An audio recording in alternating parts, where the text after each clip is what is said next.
Hello everyone, welcome to class 8 sessions of subject civics, and today we are discussing chapter number 5 and the chapter name is judiciary. This is your second session. तो बच्चों हम लोग class 8 का subject civics discuss कर रहे हैं और इसमें हम लोग चैप्टर नंबर 5 डिस्कस कर रहे हैं.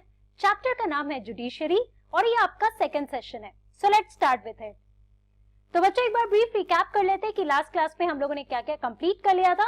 After that we will continue with our discussion. Okay, so in our last class we talked about judiciary. We understood what is the judiciary, right? तो आप लोगों ने rule of law के बारे में पढ़ा था that all laws apply equally to all the citizens, to each and every citizens of our country, be it your president, your prime minister or a normal citizen, as I'm repeating again and again, right? So hopefully you have learned this point here. After that हम लोगों ने देखा what is the judiciary. तो judiciary it is a system of courts which interprets and applies the law in the name of the state, right? तो हम लोगों ने पहले देखा कि किस तरीके से जो different organs of state हैं, तो उसमें हम लोगों ने 3 organs of state के बारे में बात किया. The first one is a legislative state, right? जो laws बनाते हैं, जिसमें हम लोगों ने parliament के बारे में बात किया. In that we also talked about the Lok Sabha and the Raj Sabha, where the MPs they sit there, they discuss and after the discussion they pass the bill. और ये सारी चीजें जो मैंने आपको पूरा प्रोसीजर बताया that how a bill it becomes a law, right? उसके बाद लॉ को एग्जीक्यूट कौन करता है? So it is the executive branch, the executive organ of the state that executes the law. And it is the judiciary branch जिसके बारे में हम लोग डिस्कस कर रहे हैं, that sees that whatever law it has been passed it is under the constitutional provision. मतलब कि हमारे कॉन्स्टिट्यूशन के प्रोविजंस के अकॉर्डिंग ही वो सारे लॉज बनाए गए, तभी फाइनली उस लॉ को पास किया जाता है, राइट? तो हम लोगों ने उसके बाद रोल ऑफ जुडिशरी के बारे में बात किया. We saw the first role of judiciary, that is the resolution of dispute, right? तो हम लोगों ने देखा किस तरीके से वो लोग जो हमारे जुडिशरी होते हैं, the courts they help in the resolution of disputes, and this dispute can be between two citizens, between a citizen or the government, या फिर दो स्टेट गवर्नमेंट के बीच में भी हो सकता है, या फिर सेंट्रल या स्टेट गवर्नमेंट के बीच में हो सकता है, राइट? तो हमने डिफरेंट फॉर्म्स ऑफ डिस्प्यूट्स भी देखा. अब स्टेट गवर्नमेंट और सेंट्रल गवर्नमेंट के बीच में कोई एक पर्टिकुलर इश्यू होगा, राइट? वो स्टेट के बीच में या तो बाउंड्री इश्यूज हो सकता है, रिवर का इशू हो सकता है, that the 2 states they share the same river, तो कितना share of water should be given to particular state. तो ऐसे बहुत सारे इश्यूज हो सकते हैं ऑन विच स्टेट और the central government they can have dispute among themselves. Okay, और ये सारा जो डिस्प्यूट का रेजोल्यूशन का होगा बच्चों, so it is basically in the judiciary, in the courts only, जहां पे सारे डिस्प्यूट्स रिजॉल्व किए जाते हैं इन फ्रंट ऑफ द जजेस. ओके, आज की क्लास में let us continue about the role of judiciary. तो हम लोग देखते हैं what is the second role of the judiciary here. तो सेकंड रोल है बच्चों about the judicial review. Now let us see what is this judicial review. Okay, so as the final interpreter of the constitution, the judiciary also has the power to strike down particular laws passed by the parliament if it believes that these are a violation of the basic structure of the constitution. तो बच्चों हमारे जो judiciary में जो जजेस होते हैं, basically आप लोगों ने, जैसे मैंने आपको बताया था कि आप लोग मूवी में जब भी कोर्ट सीन देखते हो तो वहां पे आप लॉयर्स देखते होंगे, वहां पे आप लोगों को बैठे हुए देखते होते, who are the spectators. apart from them it is the judge who decides that who is correct और who is wrong, और उसके बाद वो फाइनल वर्डिक्ट देते हैं, राइट? तो बेसिकली जुडिशरी जो होते हैं बच्चों, they are the final interpreter of the constitution, right? मतलब कि कॉन्स्टिट्यूशन के अकॉर्डिंग कौन से लॉज होने चाहिए, कौन से लॉज नहीं होने चाहिए, ये डिसाइड करने का किसके हाथ में है? So it is in the hand of judiciary, right? So therefore judiciary has the power to strike down particular laws that has been passed by the government. तो जुडिशरी के हाथ में ये पावर है बच्चों की कोई पर्टिकुलर लॉ अगर पास किया गया है गवर्नमेंट से, तो वो लोग वो लॉज को वो लोग कट कर सकते हैं, वो लोग स्ट्राइक डाउन कर सकते हैं, मतलब वो लोग नल कर सकते हैं उस पूरे लॉ को. लेकिन ये कौन से लॉज है जिसको वो लोग नल कर सकते हैं, मतलब ये पूरा रिजेक्ट कर सकते हैं? So it is the laws that they believe that are the violation of the basic structure of the constitution. तो आप जब हायर क्लासेस में जाओगे, मान लो आप आगे कभी पॉलिटिकल साइंस आपने पेपर पढ़ा, so in that you are going to study about the basic structure of the constitution, right? In 11th 12th also आप थोड़ा डिटेल में पढ़ोगे that what is this basic structure of the constitution. और अगर उस basic structure का कुछ violation हो रहा है इन लॉज में, तो डेफिनेटली जो हमारा जुडिशरी है, it has the power to strike down that particular law that has been passed by the parliament. Okay, अब हम इसी पावर को क्या कहते हैं? This is called the judicial review. मतलब कि ये लोग जो हमारे जुडिशरी होते हैं, जो हमारे जजेस होते हैं, तो ये लोग पूरा रिव्यू करते हैं जो भी लॉज पास किया गया है बाय द पार्लियामेंट, और उसके बाद उनको लगता है अगर कि ये particular law it is in violation of the basic structure of the constitution. Please remember this point कि कौन से लॉज को ये लोग स्ट्राइक डाउन कर सकते हैं। So those laws that are in the violation of the basic structure of the constitution, वैसे लॉज को वो लोग स्ट्राइक डाउन कर सकते हैं, and that is known as the judicial review. Okay, now this is one of the role of the judiciary here. अब हम लोग तीसरा रोल देखते हैं बच्चों। So the third and the most important role of the judiciary is upholding law and enforcing fundamental rights. अब हम इसके बारे में समझते हैं। So every citizen of India can approach the Supreme Court or the High Court if they believe that their fundamental rights have been violated. तो बच्चों fundamental rights के बारे में आप लोगों ने क्लास 7 में, क्लास 6 में थोड़ा बहुत आपको आइडिया हो चुका है। What are these fundamental rights?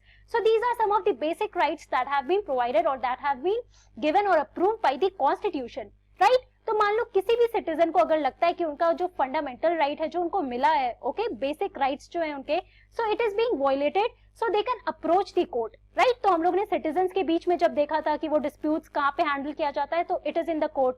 तो वो सिटीजन्स कौन से कोर्ट में जा सकते हैं? So they can go to the local court, okay, जो मान लो एक छोटे लेवल पे होता है, वो हम स्ट्रक्चर ऑफ कोर्ट्स में आगे पढ़ने वाले हैं, right?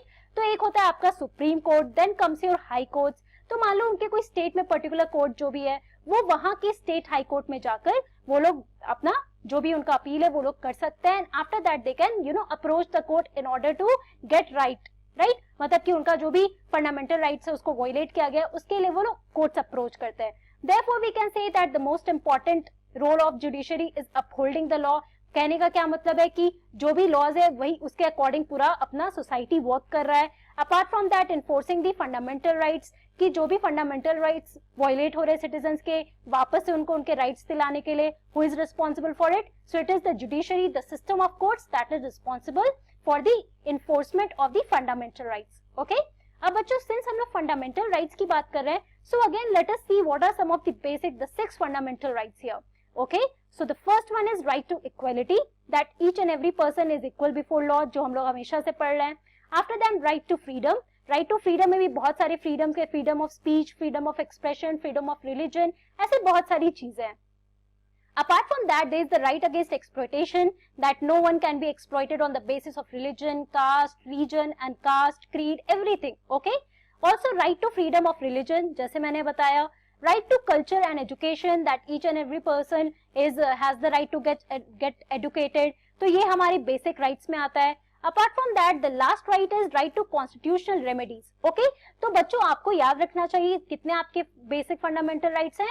So there are 6 basic fundamental rights that you should know, that is right to equality, right to freedom, right against exploitation, right to freedom of religion, right to culture and education, and last but not the least, right to constitutional remedies. Okay, तो ये सारी basic rights हैं जिसको enhance, जिसको enforce करने का right किसके पास है, पावर किसके पास है?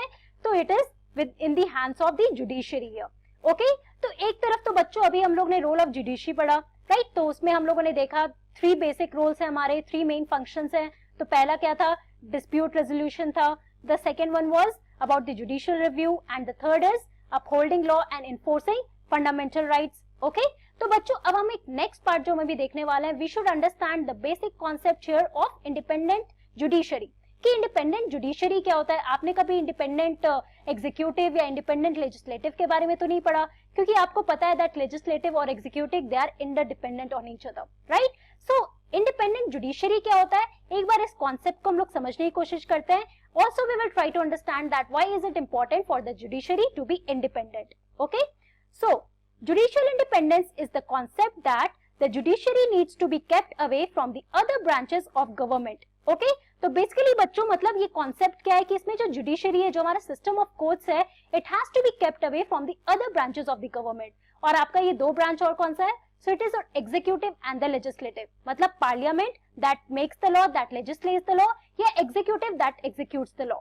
तो इन दोनों से दूर रखना जुडिशरी को, that is called the judicial independence. ये पूरा concept is all about keeping away the judiciary from these other 2 branches of the government. Okay, that is court should not be subject to improper influence from the other branches of government. अब इसको मैं एक छोटे से example से के through आपको समझाती हूँ। फॉर एग्जांपल आप इमेजिन करो, मान लो आप जिस लैंड पे रह रहे हो, एक पावरफुल पॉलिटिशियन है now he is now getting hold of your land and he is claiming that it is his land. Okay, अब मान लो आप कोर्ट भी अप्रोच करते हो और वो इतना पावरफुल पॉलिटिशियन है that he can even bribe the जजेस देयर. जो भी जज आपके लिए आपके फेवर में अगर वो करना भी चाहे तो ही वोंट डू, बिकॉज वो किसके इन्फ्लुएंस में है? So is in the influence of that powerful politician, right. आज के डेट में भी अगर आप देखो तो बहुत politicians they try to buy the जजेस, मतलब उनको पैसे देकर कि जो उनका केस है उनके फेवर में हो जाए. तो ऐसे बहुत सारे केसेस होते हैं. Therefore, इन सारी चीजों से बचने के लिए obviously now basic role of your judiciary is to give you the fundamental right to enforce the fundamental right among the citizens. तो अगर मान लो जुडिशरी अगर ब्राइब हो जाए इजिली, ऑल्सो जजेस अगर पैसे खरीद मतलब पैसे लेके वो पॉलिटिशियंस के फेवर में अगर डिसीजंस लेने लगे तो obviously that is the whole violation of your fundamental right. तो बेसिक जो रोल है जुडिशरी का वो तो होगा ही नहीं, है ना. Therefore, it is really important that judiciary should be kept independent from these two branches of the government, that is your executive branch or the legislative branch. इसीलिए यहाँ पे जो आपका कहने का मतलब है that courts should not be the subject of improper influence from other branches. तो जैसे मैंने आपको एग्जांपल दिया कि जो पॉलिटिशियंस है they come under the legislative branch या फिर आपका जो executive branch है ना. So these politicians they should not influence the judiciary in making its decision. Right, इसीलिए जुडिशरी के लिए बहुत ही इंपॉर्टेंट है कि उनको इंडिपेंडेंट रखा गया है and courts they can not interfere in the matter in the decisions of the judiciary. I hope the concept is clear here. तो जैसे आप लोगों को मैंने ऑर्गन्स ऑफ स्टेट के बारे में बताया था, इनफैक्ट आप लोगों ने पढ़ा भी है बेसिक एलिमेंट्स के बारे में जब हम लोग डेमोक्रेसी के बारे में पढ़ रहे थे. So in that one aspect that you read was about the separation of power. तो ये जो इंडिपेंडेंट जुडिशरी है कैसे पता चलता है हमें? So one aspect of this independence is the separation of powers, right. So other branches of the state like the legislature and the executive cannot interfere in the work of judiciary. तो जैसे मैंने आपको बताया that जो भी आपके executive या legislative में जो भी politicians हैं, powerful politicians हो या फिर जैसे भी हो, these people they are not allowed to interfere in the decisions of judiciary. Okay? जो भी decisions ले रहे हैं judiciary का, जो भी decisions होगा, it will be solely up to the judges कि वो लोग क्या decisions ले रहे हैं. उनको कभी भी influence नहीं किया जा सकता by the executive branch or the legislative branch. Okay, so the courts are not under the government and do not act on their behalf. So please remember this point कि हमारे जो कोर्ट्स है बच्चों, जो जजेस है कोर्ट में जो मेन डिसीजंस लेते हैं, the decision makers, so these people they are not under the government. Okay, ये बिल्कुल ही इंडिपेंडेंट है, ये गवर्नमेंट के अकॉर्डिंग नहीं वर्क करते हैं, ये अपने डिसीजंस अकॉर्डिंगली खुद से लेते हैं, seeing that what is right and what is wrong, they take the fine decision there. Okay, therefore separation of power is one of the basic thing to understand that why how this judiciary it is independent. Okay, also let us see why is this important for us that the judiciary should be independent. Okay, so it is the independence of the judiciary that allows the courts to play a central role in ensuring that there is no misuse of power by the legislature and the executive.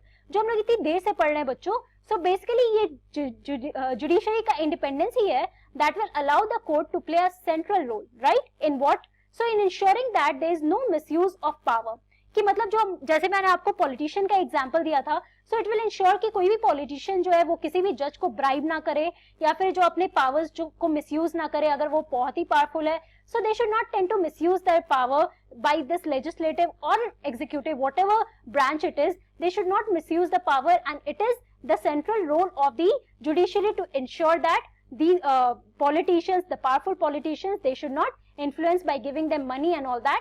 Therefore, it is important that judiciary should be independent. ये तो आपका एक reason हो गया. अब हम लोग दूसरा रीजन देखते हैं.